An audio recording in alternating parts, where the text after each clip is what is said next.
Now we will do a simulation where there are some boundaries. So let us start with the one-dimensional analysis, one-dimensional simulation. So I'll start with this code which we developed for the normal Brownian motion, right? So here you see can there is an update with time, that every time, in every delta t time, the location of the Brownian path is being updated. What I'm going to do is I'm going to generate many particles and together, and let us see how they will go. So instead of a single particle here, I am going to generate multiple particles, each starting from 0. So 1 comma n. So this will, 1 is the first time interval, right? And then I do not need multiple iterations. So what I'm going to do is I'm going to generate multiple particles together. There are n number of particles, so let n equal to 1000. X is 0, 1, so that's the initial location of every particle. Then every time instant, what you are doing is you are generating one Gaussian random variable step for every particle. So you are generating basically 1 cross n particles. You can also run a loop over all this particle and update them separately, but I'm going to do it in a vectorized manner. And then again you would have a two-dimensional matrix. In row it is per time instance, right. So each row will be for, right, so it's I time. So if you say 1 comma 2, then it is for one time and the second particle. So if we have so each row is for a particular time and many particles, and each column would be for a particular particle at each time instance. So if I plot the particle location, this will sorry, I'm going to plot this for every sorry, this should be column because I'm going to update for every particle, and then at every time instant I'm going to collect all those particles and going to plot them, and this I'm going to update.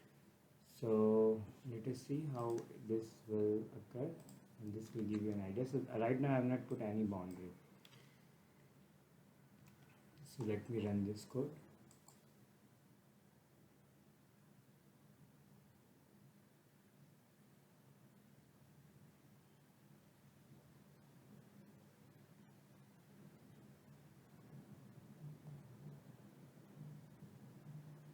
So this is how the particles are actually moving. Let me reduce the number of particles so that it is you can look at in a better way. Let me put only 5 particles. So let me run this. Right, so you're seeing there are 5 particles, they're all moving in a Brownian motion in a one dimension. Okay.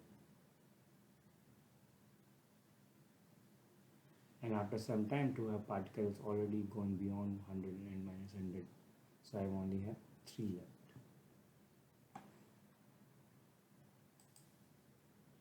Okay, I can also do a little bit different plot. I can plot the location in the time axis. Right? So I can plot the right. So let me do this up to time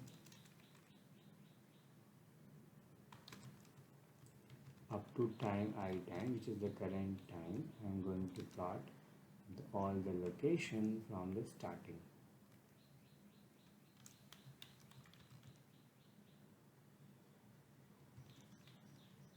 Okay, and I'm going to fix the axis so that my graph looks a little bit stable. So time axis is 0 to 50, and the x-axis I'm just going to put from 100 to 100. Okay.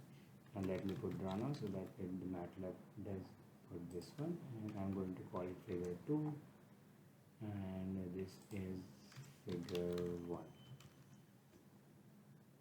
So let me open figure 2 and see how this goes.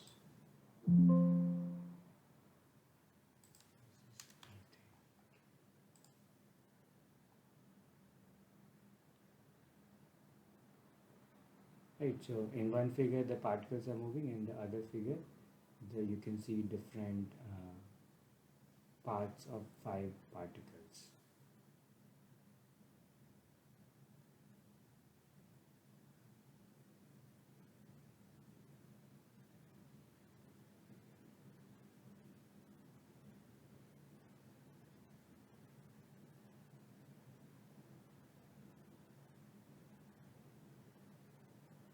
Okay, so here you can see there are 4 particles and 1 particle has gone beyond, and this figure also you can see this green particle has gone beyond, so you cannot see that. But if you move the axis, probably you can see its current location, which is very far away. But the other particles are in this range.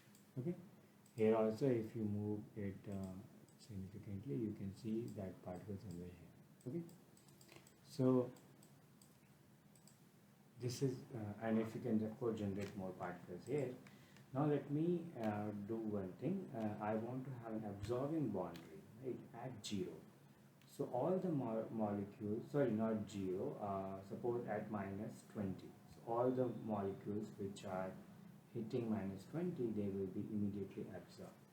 So how am I going to put that? I am just going to put a condition here that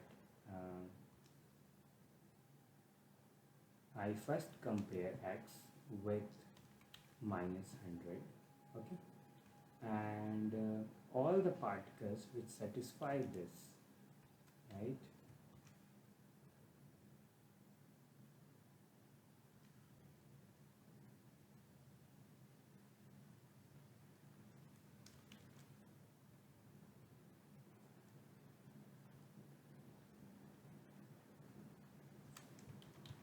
all the particles which satisfy this, I am going to delete those particles from the vector itself. So you will not be so not 900. So this is the condition I am comparing. If x at the current time instant is equal to -10, if this condition is satisfied, then I am going to index the x vector, and all those molecules which satisfy this condition, right, they will be deleted from the vector itself, right. And you can do this also in other different ways. You can actually set a flag that this molecule has been absorbed, and then you can basically only update this vector if that flag is set to 1, otherwise you do not update, right. So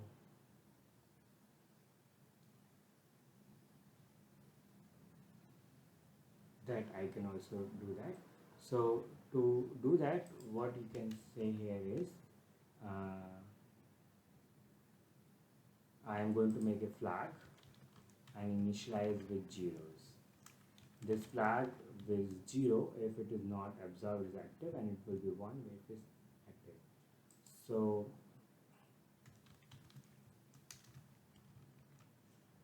if this condition is true, then the flag would be -1. Sorry, flag would be 1, which means it has been absorbed. And then we are only going to update those molecules which are still active.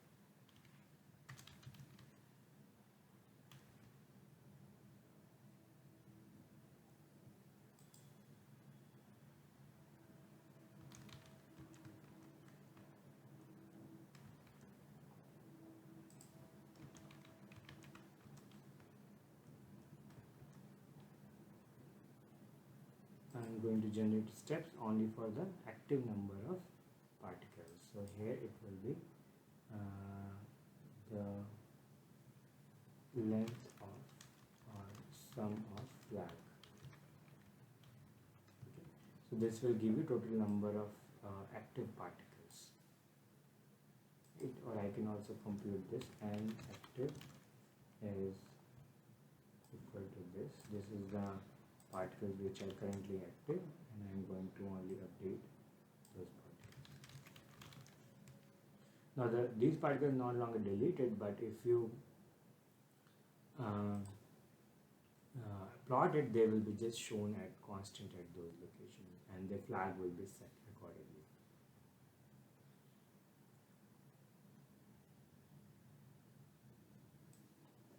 So if you plot figure 1, you will see that the molecule just stays there, right? The other figure is much more interesting, so I'm going to plot the second figure. Again, there is one correction. It should be not just equal to, it is minus 10, because the discrete simulation, it can happen that when you update, it never becomes, it's in discrete steps, so it never becomes 10 but little less than that. So if it the next step is anywhere less than or equal to minus 10, then the particle will be considered absorbed. And I have increased the number of molecules to 20 to only see the discrepancy. So let us see how it looks. Right. I can also change the negative axis to 30 or less than 20, because the molecule is never going to be negative. So let me simulate that. So this line you can see is basically the particle has touched and become fixed.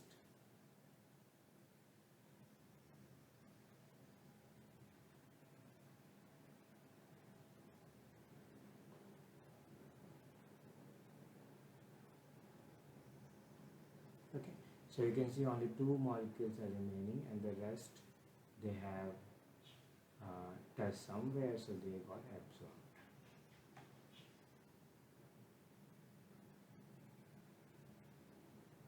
Okay. You can also make this their current value to be equal to the past value, just to see currently it is being set to 0 because you are not updating it, so the default value is being set that way. What I can do is I can also just make these values constant. Whenever the flag is 1, you can just make their value to be the same as the previous case, so they just remain constant there, right? Or you can also make them equal to minus 10, which is your absorbing boundary location. So let me run this again.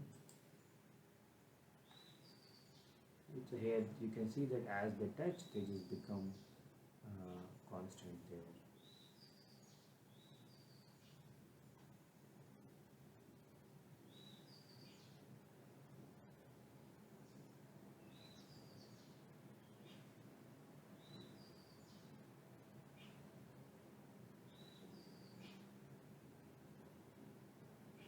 So again, 2 particles are remaining. So out of 20, if 2 particles are remaining, then the probability of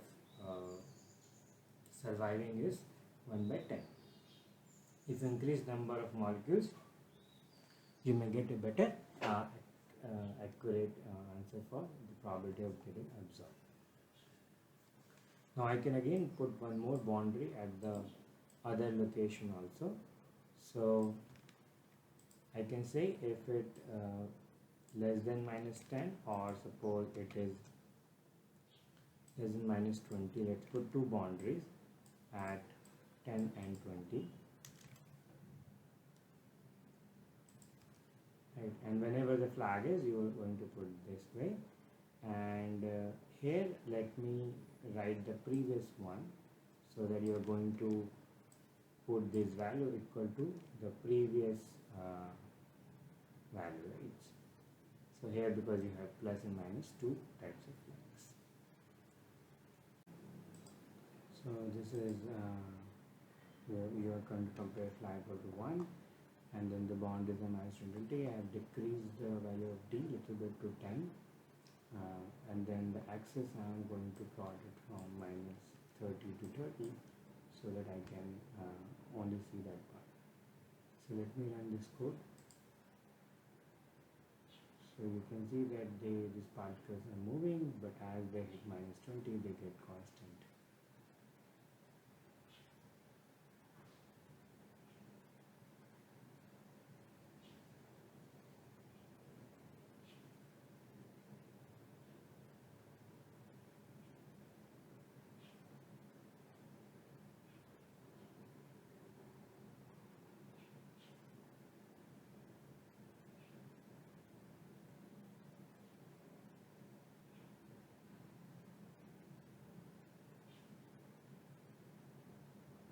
So you can see that the particle is still arriving at equal to 1, and basically you can run this simulation for a long time, and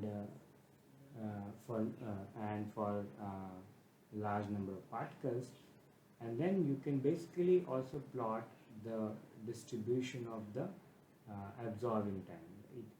That you can also see, which we have already computed in the analysis. You can also plot the survival probability with respect to time.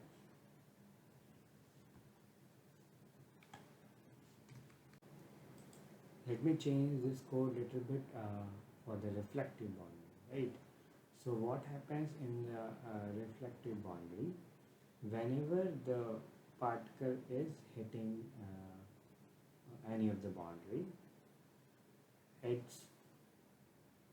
just gets reflected into the a mirrored direction. Okay, so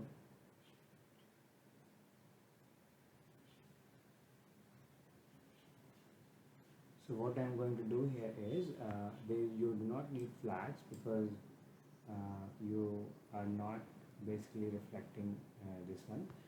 You are not basically removing the vectors. What you want to do is you compute this step. So let me compute the step separately. So this is the step of all the particles. Okay, and active is n, so I will have to do this one. This is the step, and you update all particles with this step.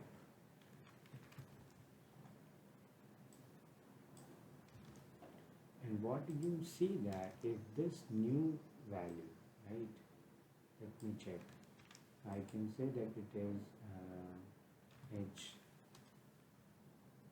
hit the surface or the boundary. I am going to compare whether this is less than equal to -20. This is the lower boundary. So let me say this is the lower boundary. If that is the case, then all the points which have hit this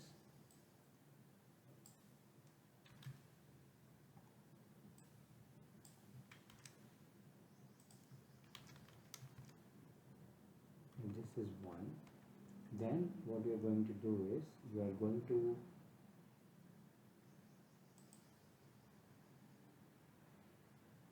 compute the difference between the current step and the previous location. Okay, this is the amount of time they have come, and then you are just going to reflect it back. Okay,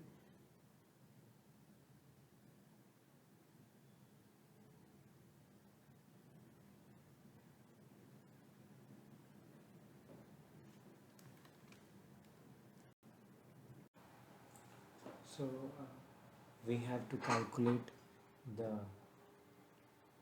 reflection with the new position after the reflection from the wall. So this diagram show you how to compute the reflection. So I have shown for the upper boundary, which is at x equal to 220. So first we need to identify whether the particle hit the upper boundary or not. So I am going to compare the current position with 20. If it is more than or equal to 20, then I'm going to put this flag temporarily up, and using the formula I can say that the next location of all those points which have been hit is equal to 2 into A, which is 20 here, minus the step size minus x. So this is from the formula. Similarly, you can also compute from the lower boundary. The flag will be this, and you can show the calculation of the break location will be this one. So let us see how this curve looks like.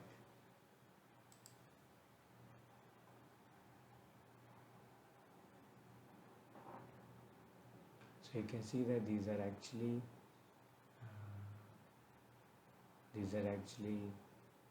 hitting the boundaries on the both side and then reflecting. So all the particles are remaining inside these boundaries. Okay, and if you want to see the distribution of these particles, what you can do is you can at the end time you can run a histogram here. So I'm going to run this command for the last time and all particles, and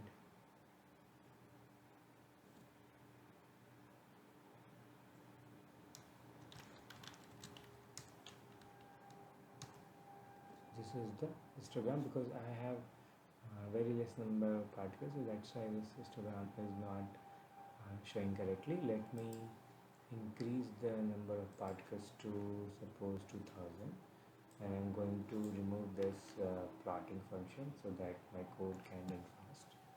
And let me run this. So now if I plot this, what you can see that you are basically getting a uniform distribution, right? So with reflection, because all particles are moving, eventually you will get a uniform distribution. Just to quickly show you that if I remove this reflection condition, right, then there is no boundary, it's just a regular Gaussian distribution, Gaussian distribution. So if I run this one and plot the histogram, you can expect basically the ground motion type part, which is a Gaussian distribution of particles after some time t.